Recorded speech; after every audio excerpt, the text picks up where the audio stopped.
ദൈവത്തിൻ്റെ വലങ്കരം അത്ഭുതങ്ങളെയും വീര്യപ്രവൃത്തികളെയും നമുക്കൊണ്ട് ചെയ്യാൻ പോകുകയാണ്. പക്ഷേ നൂറ് സാഹചര്യങ്ങളിൽ ആ ദൈവത്തിൻ്റെ കരത്തിൻ്റെ പ്രവൃത്തിയെ വ്യക്തമായി കണ്ടൊരു മനുഷ്യൻ എന്ന നിലയിൽ എനിക്ക് നിങ്ങളോടൊരു കാര്യം വ്യക്തമാക്കാനുണ്ട്. ദൈവത്തിൻ്റെ കരം പലപ്പോഴും പ്രവർത്തിക്കുന്നത് അത്യാവശ്യത്തിലിരിക്കുന്നവനേക്കാളും ആകുലതകളിൽ കിടന്ന് നിലവിളിക്കുന്നവനെ ഹെൽപ്പ് ചെയ്യുന്നതിനേക്കാളും ഉപരിയായി ദൈവത്തിൻ്റെ കരം പലപ്പോഴും പ്രവർത്തിക്കുന്നത് സന്തോഷിക്കുന്ന വ്യക്തികളുടെ ജീവിതത്തിലാണ്. ഇത് കേൾക്കുമ്പോൾ നിങ്ങൾക്കൊരു വിരോധാഭാസമായി തോന്നിയേക്കാം. പക്ഷെ ഞാൻ ഈ പറയുന്നതിനകത്ത് വ്യക്തമായൊരു ആത്മീക രഹസ്യമുണ്ട്. സന്തോഷിക്കാൻ റെഡിയാണെങ്കിൽ ഇന്നത്തെ ദൂത് നമുക്ക് കേൾക്കാം. നിങ്ങൾ സന്തോഷിക്കാൻ റെഡിയാണെങ്കിൽ ദൂത് കേൾക്കുക മാത്രമല്ല, ദൈവത്തിൻ്റെ വലുതും ഉന്നതവുമായ വലിയ കരത്തിൻ്റെ ഒരു പ്രവൃത്തിയും നിങ്ങൾക്ക് കാണാൻ കഴിയും. സ്നേഹനിധികളെ, ഒരുപാട് സന്തോഷത്തോടെ ഇന്നത്തെ പ്രവചന ദൂതിലേക്ക് നിങ്ങൾക്ക് എല്ലാവർക്കും സ്നേഹവന്ദനം. വിശുദ്ധ സങ്കീർത്തനങ്ങളുടെ പുസ്തകം 118 സങ്കീർത്തനത്തിൻ്റെ 15 തിരുവെഴുത്തിൽ നാം ഇങ്ങനെയാണ് വായിക്കുന്നത്: ഉല്ലാസത്തിൻ്റെയും ജയത്തിൻ്റെയും ഘോഷം നീതിമാന്മാരുടെ കൂടാരങ്ങളിൽ ഉണ്ട്. അടുത്ത വാക്ക്, യഹോവയുടെ വലങ്കൈ വീര്യം പ്രവർത്തിക്കുന്നു. കർത്താവായ യേശുവിന് എല്ലാ മഹത്വവും ആരാധനയും ഞാൻ അർപ്പിക്കുകയാണ്. ഉല്ലാസത്തിൻ്റെയും ജയത്തിൻ്റെയും ഘോഷം അതൊരു ചെറിയ ശബ്ദമല്ല. ഉല്ലസിക്കുന്നവൻ്റെ ശബ്ദത്തിന് പരിസരം മറന്നുള്ള ഒരു പ്രതീതിയായിരിക്കും പലപ്പോഴും ഉള്ളത്. ഒരു ശബ്ദം കേൾക്കുന്നിടത്തേക്ക് നമ്മൾ ശ്രദ്ധിക്കുകയാണ്, എന്നെ അവിടെ ഒരു ഒച്ചപ്പാടും ബഹളും. അയ്യോ, അത് ബഹളമല്ല, അവിടെ കുറച്ച് പേര് ചേർന്ന് അവർ പന്തുകളി ജയിച്ചതിൻ്റെ ആഘോഷം നടത്തുകയാണ്. നിങ്ങൾക്ക് ഇത്തരം സമാനമായ സാഹചര്യങ്ങൾ അനുഭവത്തിലുണ്ടാകും. ഒരു പറ്റം ആൾക്കാരുടെ ഉള്ളിൽ അലതല്ലുന്ന ആഹ്ലാദങ്ങൾ ഒത്തുചേർന്ന് അതിനെ അവർ ആഘോഷിക്കുന്ന വേളയിൽ അതിൻ്റെ ശബ്ദം പരിസരങ്ങളിലേക്ക് പ്രവഹിക്കാറുണ്ട്. ആ പരിസരങ്ങളിൽ നിശബ്ദതയെ ഭേദിച്ചുകൊണ്ട് ആ ആരവാരവങ്ങൾ ഉയരാറുണ്ട്. ദൈവത്തിൻ്റെ വചനം പറയുന്നു, നീതിമാന്റെ കൂടാരത്തിൽ ഈ ഉല്ലാസത്തിൻ്റെ ഘോഷം ദൈവം നൽകും. ഒന്നുകൂടെ കടന്നു പറഞ്ഞാൽ, ഒരു നീതിമാന്റെ ഭവനം എങ്ങനെ തിരിച്ചറിയാം? ഉത്തരം വളരെ ലളിതമാണ്. ആ ഭവനത്തിൽ നിന്നും സന്തോഷത്തിൻ്റെ ശബ്ദം ഉയർന്നു വരും. ഇന്ന് രാവിലെ ഈ ദൈവാലോചന കേൾക്കുമ്പോൾ നിങ്ങളുടെ ഭവനത്തിൽ നിന്ന് നാട്ടുകാർക്ക് കേൾക്കാൻ കഴിയുന്നത് കലഹമാണെങ്കിൽ, അടുത്ത് താമസിക്കുന്നവനൊന്നും കേൾക്കാൻ വയ്യ, നിശബ്ദത മാത്രമാണെങ്കിൽ, ഇത് രണ്ടും സൂക്ഷിക്കേണ്ടതായിട്ടുണ്ട്. കലഹവും കേൾക്കാൻ കഴിയുന്നു, എന്നാൽ ചില വീടുകളിൽ നിന്ന് ഒന്നും കേൾക്കുന്നില്ല, നിശബ്ദത മാത്രമാണ്. വെറും മൂകത മാത്രമാണെങ്കിൽ ആ ഭവനത്തിൻ്റെ ആത്മാവ് എവിടെയോ നഷ്ടമായിരിക്കുന്നു എന്നുള്ളതാണ് അതിൻ്റെ അർത്ഥം. നമ്മളെയൊക്കെ വെക്കേഷൻ ടൈമിൽ നമ്മുടെയൊക്കെ പ്രിയപ്പെട്ടവരുടെ ഭവനങ്ങളിൽ, പ്രത്യേകിച്ച് വയോധികരായിരിക്കുന്നവരരികിലേക്ക് കുഞ്ഞുമക്കളുമൊക്കെ ആയിട്ട് നമ്മൾ ചെന്ന് നിൽക്കുമ്പോൾ മക്കളുടെ ആ ഒരു ആഘോഷവും കളിച്ചിരികളാലും ആ വീടങ്ങ് ഉണരും. പിന്നിട്ട് മടങ്ങിപ്പോകാൻ നേരം വീടുള്ളവർക്കെല്ലാം സങ്കടമാണ്. ഞാനിത് എത്രയോ തവണ കണ്ടിട്ടുണ്ടെന്നറിയാമോ? കണ്ണ് നനയുന്നു, കരയുന്നു, ടാറ്റ കൊടുക്കുന്നു, ഉമ്മ കൊടുക്കുന്നു, ഇനിയും പെട്ടെന്ന് വരണേ, അല്ലെ അപ്പച്ചൻ അങ്ങോട്ട് വരാം, അമ്മച്ചി അങ്ങോട്ട് വരാമെന്നുള്ളതായ വാക്കുകൾ പറയുന്നു. പിന്നീട് ഭവനത്തിലെത്തിയിട്ടൊന്ന് ഫോൺ ചെയ്യുമ്പോൾ, എൻ്റെ കുഞ്ഞെ വീടങ്ങ് ഉറങ്ങിപ്പോയതുപോലെയാ. എന്താ കാരണം? കഴിഞ്ഞ മണിക്കൂറുകളിൽ ആ ഭവനത്തിൻ്റെ അന്തരീക്ഷത്തെ ആഘോഷകരമാക്കിയവരവിടെ ഇല്ല. അവരിന്ന് വീട്ടിൽ നിന്ന് പോയിരിക്കുകയാണ്. വീട് നിശബ്ദമായിരിക്കുന്നു. ഭവനം നിശബ്ദമാണെങ്കിൽ സൂക്ഷിക്കണം, ആ വീടിൻ്റെ ആനന്ദത്തിൻ്റെ ആത്മാവ് എവിടെയോ നഷ്ടമായിട്ടുണ്ട്. ഒരു വീട്ടിൽ നിന്ന് കലഹമാണ് ഉയരുന്നതെങ്കിൽ സൂക്ഷിക്കണം, ആ വീട്ടിൽ പ്രവേശിച്ചിരിക്കുന്നത് ആഹ്ലാദത്തിൻ്റെയോ ആനന്ദത്തിൻ്റെയോ ആത്മാമണ്ഡലമല്ല, പിന്നെയോ കലഹത്തിൻ്റെ ആത്മാവാണ്. അവിടെ കലഹമുയരും. ആ കലഹത്തെ തുടർന്ന് അടിപിടികളുണ്ടാകും.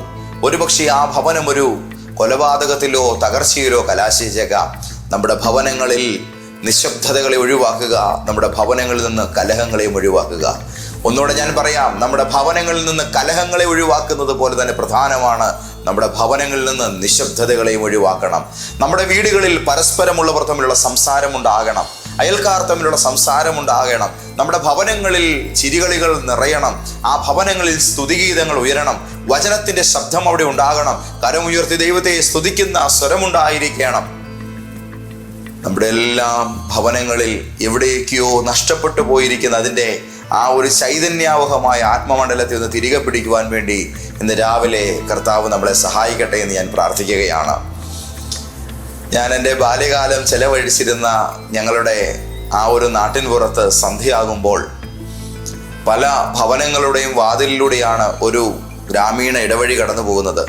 ആ ഇടവഴിയിലൂടെ സന്ധ്യയ്ക്ക് കടന്നു പോകുന്ന ഒരു വ്യക്തി വീട്ടിലെത്തുമ്പോഴേക്കും സത്യം പറഞ്ഞാൽ നല്ലൊരു പ്രാർത്ഥന കഴിഞ്ഞിട്ടുണ്ടാകുമെന്ന് എല്ലാവരും പറഞ്ഞ് ഞാൻ കേട്ടിട്ടുണ്ട്. അതിൻ്റെ കാരണം മറ്റൊന്നുമല്ല, ആ ഗ്രാമീണ വഴി ആരംഭിക്കുന്നത് മുതൽ അത് അവസാനിക്കുന്നത് ഒരു പള്ളിയുടെ മുറ്റത്താണ്.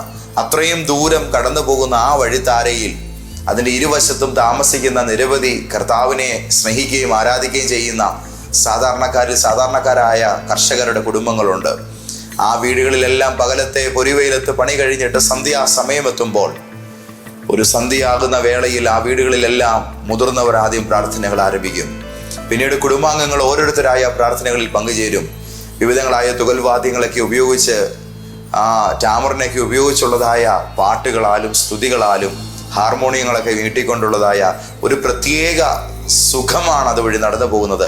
ഒരു വീടിൻ്റെ വാതിൽ നിന്ന് അല്പം നടന്ന് അടുത്ത ഭവനത്തിലേക്ക് എത്തുമ്പോൾ അവിടെയും പ്രാർത്ഥന നടക്കുകയാണ്. ഒരു വീട്ടിൽ സ്തുതി ഉയർന്നാൽ അടുത്ത വീട്ടിലും സ്തുതി ഉയരുകയാണ്. ചുരുക്കത്തിൽ ഒരു ഗ്രാമീണ വഴിത്താരയെ ഭക്തിസാന്ദ്രമാക്കുന്ന ഒരു അനുഭവമായത് നിലനിൽക്കുകയാണ്. എത്രയോ ആനന്ദകരമാണ്. ഗൃഹാതുരത്വം ഉണർത്തുന്ന ബാല്യകാലത്തിൻ്റെ ഓർമ്മകളിലേക്ക് തിരിഞ്ഞു നോക്കുമ്പോൾ എൻ്റെ മനസ്സിൽ എനിക്ക് എന്നും മിസ് ചെയ്യുന്ന ഒരു പ്രത്യേകമായിരിക്കുന്ന സന്തോഷസുരഭിലമായ ഓർമ്മകളിൽ ഒന്നാണ് ആ ഒരു ബാല്യകാലത്തെ ആ ഭവനാന്തരീക്ഷങ്ങളുടെ ഇടനാഴികളിലൂടെ കടന്നുപോയ ആ ഗ്രാമീണ വഴിത്താരയിലൂടെ കടന്നുപോയ ആ ഓർമ്മകൾ. ദൈവത്തിൻ്റെ മക്കളുടെ ഭവനത്തിൽ സ്തുതിയുടെ ശബ്ദമുയർന്നാൽ സ്വാഭാവികമായും ആ ഭവനങ്ങളിൽ ആർപ്പുകൾ നിറയും. ഉല്ലാസത്തിൻ്റെ ഘോഷം നീതിമാന്മാരുടെ കൂടാരങ്ങളിൽ. ഒരു നീതിമാന്റെ വീട് എങ്ങനെ തിരിച്ചറിയാം? അതിൻ്റെ ഗേറ്റ് നോക്കിയാൽ തിരിച്ചറിയാൻ പറ്റത്തില്ല. ഒരു നീതിമാന്റെ വീട് എങ്ങനെ തിരിച്ചറിയാം? അവിടെ വളർത്തുന്ന പട്ടിയുടെ എണ്ണം നോക്കിയാൽ തിരിച്ചറിയാൻ പറ്റത്തില്ല. ഒരു നീതിമാന്റെ ഭവനം എങ്ങനെ തിരിച്ചറിയാം? അതിന് മുറ്റത്ത് കിടക്കുന്ന കാറുകളുടെ എണ്ണം നോക്കിയാൽ അറിയത്തില്ല. മുറ്റത്ത് പാവിംഗ് ടൈലാണോ, സ്റ്റോൺസ് ആണോ, ചരലാണോ, ഇനിയും പുൽത്തകടിയാണോ, ഇത് നോക്കിയാലും അറിയത്തില്ല. പിന്നെ എങ്ങനെ അറിയാം? ആ ഭവനത്തിന് അതിൽ തന്നെ ഒരു ആനന്ദത്തിൻ്റെ പ്രസരിപ്പുണ്ട്. ആ വീട്ടിലുള്ളവർ തമ്മിൽ ഒരു ഭയങ്കരമായ സന്തോഷമാണ്. കളിചിരികളാൽ നിറയപ്പെട്ട ആനന്ദം അലതല്ലുന്ന ഒരു മുഖഭാവം ആ വീട്ടിലുള്ളവർക്കുണ്ട്. ചിലർക്ക് ആത്മീയത തലയ്ക്ക് പിടിച്ചാൽ പിന്നെ ഭയങ്കര ഗൗരവമാണ്. അവർക്കൊന്ന് ചിരിക്കാൻ ഭയങ്കര മടിയാണ്. ഒന്ന് സ്തോത്രം പറയാനോ ഒരു പാട്ട് പാടാനോ അവർക്ക് പേടിയാണെന്ന് പോലും നമുക്ക് തോന്നിപ്പോവും. കാരണം എന്തോ വലിയൊരു ഭീകരാവസ്ഥയെ നേരിടുന്നത് പോലെയാണ് ചിലരുടെ ആത്മീയത. ഒന്ന് റിലാക്സ് ആകുന്നേ, ഒന്ന് ചിരിക്കുന്നേ. എന്തിനാ ഇത്ര വീർപ്പുമുട്ടൽ? ഉല്ലാസത്തിൻ്റെ ഘോഷമാണ് നമുക്കിന്ന് വേണ്ടത്. നമ്മുടെ തലമേൽ ആനന്ദത്തിൻ്റെ തൈലങ്ങളുടെ അഭിഷേകമാണ് ദൈവം ചൊരിയുന്നത്. ആനന്ദമുള്ളവൻ എങ്ങനെ ചിരിക്കാതിരിക്കും? ആനന്ദമുള്ളവൻ എങ്ങനെ സ്തുതിക്കാതിരിക്കും? ഉള്ളിൽ ആനന്ദമുള്ളവൻ എങ്ങനെ മറ്റുള്ളവരെ കാണുമ്പോൾ സന്തോഷിക്കാതെ ഇരിക്കും? ഇതാ സഹോദരന്മാർ ഒത്തൊരുമിച്ച് വസിക്കുന്നത് എത്ര ശുഭവും എത്ര മനോഹരവുമാകുന്നു. ഈ 2-3 പേർ കൂടി വരുമ്പോൾ അവരുടെ മധ്യേ ഞാൻ ഉണ്ടെന്ന് പറഞ്ഞത് പ്രാർത്ഥനയായോണ്ടല്ല. നമ്മളുടെ വിചാരം അങ്ങനെയാണ്. പിന്നെ അങ്ങ് പ്രാർത്ഥനയും പാട്ടും കയ്യടിയും ബഹളവും ഒക്കെ ആയതുകൊണ്ട് കർത്താവ് നോ നോ നോ നോ. ദൈവത്തെ സ്നേഹിക്കുന്ന, കർത്താവിനെ യാഥാർത്ഥമായി ഉൾക്കൊണ്ട 2 വ്യക്തികൾ തമ്മിൽ ഒത്തുചേർന്നാൽ പിന്നെ അവരുടെ ഇടയിൽ ഒരു ഭയങ്കര സന്തോഷമാണെന്നേ. ആ സന്തോഷത്തിൻ്റെ നടുവിൽ കർത്താവ് അങ്ങ് ഇറങ്ങുകയാണ്. കാരണം അവിടുത്തെ പ്രമോദം മനുഷ്യപുത്രന്മാരോടുകൂടെയാണ്. നമ്മളോടുകൂടെ നമ്മുടെ കർത്താവും സന്തോഷിക്കുന്നു എന്നുള്ളത് എത്രയോ വലിയൊരു ആനന്ദകരമായ കാര്യമാണ്. ഇന്നത്തെ ഈ പകൽ ഭാര്യയും ഭർത്താവും സന്തോഷിക്കട്ടെ, മക്കളും മാതാപിതാക്കളും സന്തോഷിക്കട്ടെ, അയൽക്കാർ തമ്മിൽ സന്തോഷിക്കട്ടെ. നിങ്ങൾ പാർക്കുന്ന ഇടത്ത് നിങ്ങൾക്ക് പ്രിയപ്പെട്ടവരുമായി സന്തോഷിക്കുവാൻ ദൈവം നിങ്ങൾക്ക് കൃപ തരട്ടെ. നമ്മുടെ വീട്ടിൽ നമുക്ക് നിശബ്ദത വേണ്ട, നമുക്കിന്ന് ഘോഷം വേണം, ആഘോഷത്തിൻ്റെ ശബ്ദം വേണം. ഉല്ലാസഘോഷം നിറയട്ടെ, ഉല്ലാസത്തിൻ്റെ ഘോഷം നിറയട്ടെ. നീതിമാന്റെ ഭവനത്തെ ഭവനമാക്കി മാറ്റുന്നത് ആ വീട്ടിൽ ഉയരുന്ന ആഹ്ലാദമാണ്, ആനന്ദമാണ്, ഉല്ലാസഘോഷമാണ്.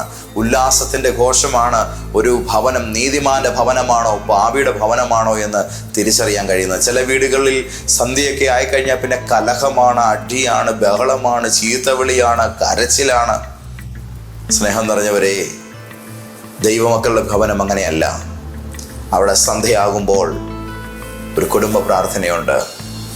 അവിടെ പരസ്പരമുള്ളതായ സ്നേഹത്തിൻ്റെ അല്പനേരമുള്ള സംസാരമുണ്ട്. ഒരു ഭക്ഷണമേശയിൽ എല്ലാവരും സമയമെടുത്തുള്ള ആഹാരം കഴിച്ചുള്ള ഒരു ആനന്ദമുണ്ട്. പിന്നീട് ചില വീടുകളിൽ, അപൂർവം ചില ഭവനങ്ങളിൽ പിന്നെയും ഒരു പ്രാർത്ഥനയുണ്ട്. അത് കഴിയുമ്പോൾ മാതാപിതാക്കളും കുഞ്ഞുങ്ങളും എല്ലാം അവരവർ ഉറങ്ങുന്ന മുറികളിലേക്ക് എത്തുകയാണ്. ദമ്പതിമാർ തമ്മിൽ പിന്നീടൊരു പ്രാർത്ഥനയുണ്ട്. അതിനുശേഷമാണ് അവർ ഉറക്കത്തിലേക്ക് പോകുന്നത്. നമ്മുടെയൊക്കെയും ഭവനങ്ങളിൽ ഇത്തരത്തിലുള്ളതായ ആനന്ദങ്ങൾ കുടികൊള്ളട്ടെ. ഉല്ലാസത്തിൻ്റെ ഘോഷം ദൈവം തരാൻ പോകുകയാണ്. ഇന്ന് ഈ ദൂത് കേൾക്കുമ്പോൾ ഇങ്ങനൊരു വീടനായിട്ട് എൻ്റെ ഭവനമൊന്ന് മാറിയിരുന്നെങ്കിലെന്ന് ആഗ്രഹിക്കുന്ന ചില മുഖങ്ങളെ കർത്താവ് കാണിക്കുന്നു. നിങ്ങളോട് വ്യക്തമായി കർത്താവ് പറയുന്നു, നിന്റെ ഹൃദയത്തിലെ ആഗ്രഹം അവൻ നിനക്ക് നൽകും, നിന്റെ താല്പര്യം നിവർത്തിക്കും. കാരണം എൻ്റെ വീട് ദൈവത്തെ സ്നേഹിക്കുന്നൊരു ഭവനമായി മാറണമെന്ന്, എൻ്റെ കുടുംബത്തിൽ ആനന്ദം തിരതല്ലണമെന്ന് നീ ആഗ്രഹിക്കുന്നുണ്ടെങ്കിൽ സന്തോഷം സ്ഥാപിക്കുവാൻ കഴിയുന്നവനാണ് കർത്താവായ യേശു. ആമേൻ. ആയതിനാൽ ഇന്ന് രാവിലെ ഈ ദൂത് കേൾക്കുമ്പോൾ നമ്മുടെ ഭവനങ്ങൾ ഉല്ലാസത്തിൻ്റെ കൂടാരങ്ങളാകട്ടെ. അടുത്തത്, ഉല്ലാസം ഒരു ഭവനത്തിൽ സൃഷ്ടിക്കപ്പെട്ടാൽ പിന്നെ എന്താണ് അടുത്ത പരിപാടി? ദൈവത്തിൻ്റെ മക്കൾ ചേർന്ന് ഉല്ലസിച്ചാൽ എന്താണ് പിന്നെ അടുത്ത പ്ലാൻ ദൈവത്തിൻ്റെ? അതിവിടെ വ്യക്തമായി പറയുന്നു. ദൈവത്തിൻ്റെ മക്കൾ ഉല്ലാസം ആരംഭിച്ചാൽ ദൈവം ആ ഉല്ലാസത്തോടു കൂടെ അനുവദിക്കുന്ന അടുത്ത വലിയ അനുഗ്രഹമാണ് ജയം. ജയം, ജയഘോഷം. ആമേൻ. പലപ്പോഴും നിങ്ങൾക്കറിയാമോ, അലമുറയിട്ടുള്ളതായ വലിയ കരച്ചിൽ പ്രാർത്ഥനകളെക്കാൾ വലിയ വിടുതലുകൾ നടക്കുന്നത് ദൈവജനത്തിൻ്റെ സന്തോഷാരവങ്ങൾ നിറഞ്ഞ ശുശ്രൂഷകളിലാണ്. ഞാനത് വളരെ നോട്ട് ചെയ്തിട്ടുള്ളൊരു ദൈവദാസനാണ്. കാരണം സഹതാപങ്ങളെക്കാൾ വിശ്വാസത്തിൻ്റെ മേൽ പ്രവർത്തിക്കുവാൻ ദൈവം ആഗ്രഹിക്കുന്നു. നമ്മുടെ ദൈവം സന്തോഷങ്ങളുടെ ദൈവമാണ്. നമ്മുടെ ദൈവം ആഹ്ലാദത്തിൻ്റെ ദൈവമാണ്. നമ്മുടെ കർത്താവായ യേശു ആനന്ദത്തിൻ്റെ തമ്പുരാനാണ്. അവിടുന്ന് നമ്മുടെ ജീവിതത്തിലേക്ക് കടന്നു വരുമ്പോൾ നമുക്ക് വരുന്നത് അതിരില്ലാത്ത സമാധാനവും സന്തോഷവും സ്നേഹവുമൊക്കെയാണെന്നേ. അങ്ങനെയാണ് എന്നുണ്ടെങ്കിൽ ദൈവം തൻ്റെ സന്തോഷം നമ്മളിലേക്ക് പകർന്നു കഴിയുമ്പോൾ ആ സന്തോഷം പ്രകടമാക്കി തുടങ്ങുന്ന നമ്മുടെ കുടുംബാന്തരീക്ഷത്തിൽ അവിടുന്ന് പിന്നീട് അനുവദിക്കുന്ന രണ്ടാമത്തെ ദാനമാണ് ജയം. ആമേൻ. നിങ്ങളുടെ കുഞ്ഞുങ്ങൾ ജയിക്കണമെന്ന് നിങ്ങൾ ആഗ്രഹിക്കുന്നുണ്ടോ? നിങ്ങളുടെ വീടിനെ സന്തോഷത്തിന് ഇടമാക്കിയാൽ മതി. നിങ്ങളുടെ കുടുംബജീവിതം വിജയിക്കാൻ നിങ്ങൾ ആഗ്രഹിക്കുന്നുണ്ടോ? നിങ്ങളുടെ വീട് ഒരു സന്തോഷത്തിൻ്റെ ഇറ്റില്ലമാക്കിയാൽ മതി. നിങ്ങളുടെ ബിസിനസ് നിങ്ങൾ വിജയിപ്പിക്കാൻ ആഗ്രഹിക്കുന്നുണ്ടോ? നിങ്ങളുടെ ആ പിരിമുറുക്കങ്ങളെ കളഞ്ഞിട്ട് അവിടെ നിങ്ങൾക്ക് അല്പം കൂടെ റിലാക്സ്ഡ് ആയിട്ട് സന്തോഷിക്കാൻ കഴിഞ്ഞാൽ മാത്രം മതി. സന്തോഷമുള്ളിടത്ത് ജയം കയറി വരും. കാരണം ഞാൻ മഹാനായൊരു ദൈവ മനുഷ്യൻ്റെ വാക്കുകൾ പണ്ട് വായിച്ചതിൽ ഓർമ്മയിലുണ്ട്. ആഗ്രഹങ്ങളും സ്വപ്നങ്ങളുമാണ് വിശ്വാസത്തിൻ്റെ മാതാവ്. എന്നാൽ വിജയത്തിൻ്റെയും നിലനിൽപ്പിൻ്റെയും അമ്മ ദൈവസന്നിധിയിലുള്ള സന്തോഷ ഹൃദയമാണ്. അങ്ങനെയാണെന്നുണ്ടെങ്കിൽ മഹാവിജയത്തിൻ്റെയും നിലനിൽക്കുന്ന വിജയത്തിൻ്റെയും പുറകിൽ വ്യാപരിക്കുന്നത് സന്തോഷിക്കുന്ന ഹൃദയം തന്നെയാണ്. സന്തോഷമുള്ള ഹൃദയമാണ് വിജയത്തെ പ്രസവിക്കുന്നത്. അങ്ങനെയാണെങ്കിൽ ഉല്ലാസം ഒരു ഭവനത്തിലുണ്ടാകുമ്പോൾ അതിൻ്റെ ബൈ പ്രോഡക്റ്റ് ആയിരിക്കുന്ന ജയം കയറി വരും. ഇന്ന് രാവിലെ ഒരു വിജയം ആഗ്രഹിക്കുന്നവരോട് ഞാൻ പറയുന്നു, നിങ്ങൾ നന്നായി പഠിച്ചോളൂ, നന്നായിട്ട് പരിശ്രമിച്ചോളൂ. പക്ഷേ നിങ്ങളുടെ സന്തോഷം നിങ്ങൾ വേണ്ടെന്ന് വെക്കരുത്. ദൈവത്തോടു കൂടെ, പ്രിയപ്പെട്ടവരോട് കൂടിയുള്ള നിങ്ങളുടെ ആഹ്ലാദങ്ങളെ നിങ്ങൾ വേണ്ടാന്ന് വെക്കാൻ തയ്യാറാകരുത്. അതിനോട് കോംപ്രമൈസ് ചെയ്യരുത്. കാരണം നിങ്ങൾ ഒറ്റപ്പെടുന്നത് ദൈവത്തിന് ഇഷ്ടമല്ല. കർത്താവ് ഒന്നും നിങ്ങളുടെ ഏകാന്തതയേക്കാൾ നിങ്ങൾ കൂട്ടായിട്ടിരിക്കുന്നതിനെ ആഹ്ലാദത്തോടെ നോക്കി കാണുവാൻ ആഗ്രഹിക്കുന്നു. ഉല്ലാസം വീട്ടിലുണ്ടാക്കിയാൽ ജയം കയറി വരും. ആമേൻ. അതുകൊണ്ട് മനഃപൂർവ്വമായിട്ട് പിണക്കങ്ങളൊക്കെ ഒന്ന് മാറ്റി നമുക്കിന്നങ്ങ് അങ്ങ് ഇണങ്ങിയേക്കാം കേട്ടോ. അങ്ങോട്ട് പോയി അങ്ങ് കൂട്ടുകൂടി ആ പിണക്കങ്ങളൊക്കെ അങ്ങ് മാറ്റിയേര്. ആ പിണങ്ങിയിരിക്കുന്ന പരിപാടിയൊക്കെ ഒന്ന് മാറ്റിയിട്ട് അങ്ങോട്ട് കോംപ്രമൈസ് ആയി കാര്യങ്ങളൊക്കെ നല്ല നിലയ്ക്ക് അങ്ങോട്ട് നീങ്ങട്ടെ. ഉല്ലാസത്തിൻ്റെയും ജയത്തിൻ്റെയും ഘോഷമാണ് ദൈവം നമ്മുടെ വീട്ടിൽ തരുന്നത്. ഉല്ലാസമുണ്ടായാൽ ജയവും പുറകെ വരും. നിന്റെ സാമ്പത്തിക മേഖലയിൽ നീ വിജയമാകും. നിന്റെ ആത്മീക ശുശ്രൂഷയിൽ നീ വിജയിക്കും. നീ തുടങ്ങുന്ന ബിസിനസ്സുകളിൽ നീ വിജയിക്കും. നീ തുടങ്ങുന്ന എല്ലാവിധമായിരിക്കുന്ന കർമ്മ മേഖലകളിലും ഒരു വിജയം നിനക്ക് ദൈവം ഔദാര്യമായി നൽകുന്നൊരു അനുഭവം നിങ്ങൾക്ക് കാണാൻ കഴിയും. ഉല്ലാസത്തിൻ്റെയും ജയത്തിൻ്റെയും ഘോഷമാണ് നീതിമാന്റെ കൂടാരത്തിൻ്റെ അടയാളം. ഒന്നുകൂടെ ഞാൻ പറയാം, ഉല്ലാസത്തിൻ്റെയും ജയത്തിൻ്റെയും ഘോഷമാണ് നീതിമാന്റെ കൂടാരത്തിൻ്റെ അടയാളം. കുറേ നാൾ മുമ്പ് ഞാനൊരു ഭവനത്തിൽ പ്രാർത്ഥിക്കാൻ പോയി. ആ വീട്ടിൽ പ്രാർത്ഥിക്കാൻ ചെല്ലുമ്പോൾ അവിടെ ഒരു നല്ല ഗാർഡൻ ഉണ്ട്. ആ ഗാർഡൻ്റെ അകത്ത് വലിയൊരു കുരിശുണ്ടാക്കി വെച്ചിരിക്കുകയാണ്. ആ കുരിശിലൊരു തുണി ഇങ്ങനെ അവർ ഇട്ടിരിക്കുകയാണ്. അപ്പം നമ്മൾ കയറി ചെല്ലുമ്പോൾ ഒരു പള്ളിമുറ്റമാണെന്ന് നമുക്ക് തോന്നിപ്പോവും. ആ ഭവനത്തിലേക്ക് കയറി ചെന്നു.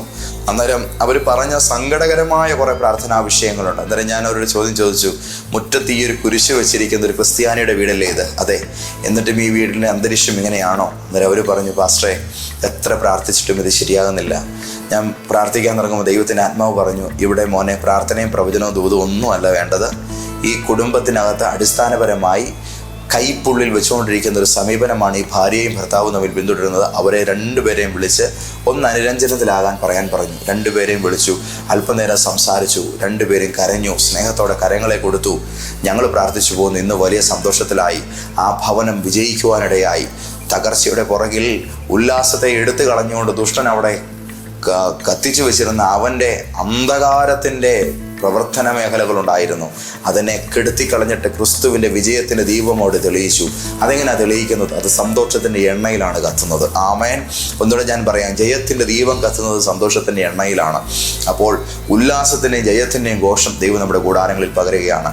നിങ്ങൾ സന്തോഷിക്കുന്നുണ്ടെങ്കിൽ ദൈവം നിങ്ങൾക്ക് ജയം തരുന്നത് മാത്രമല്ല, മറ്റൊരു കാര്യം കൂടെ ബോണസായിട്ട് ലഭിക്കുന്നു. എന്താണത്?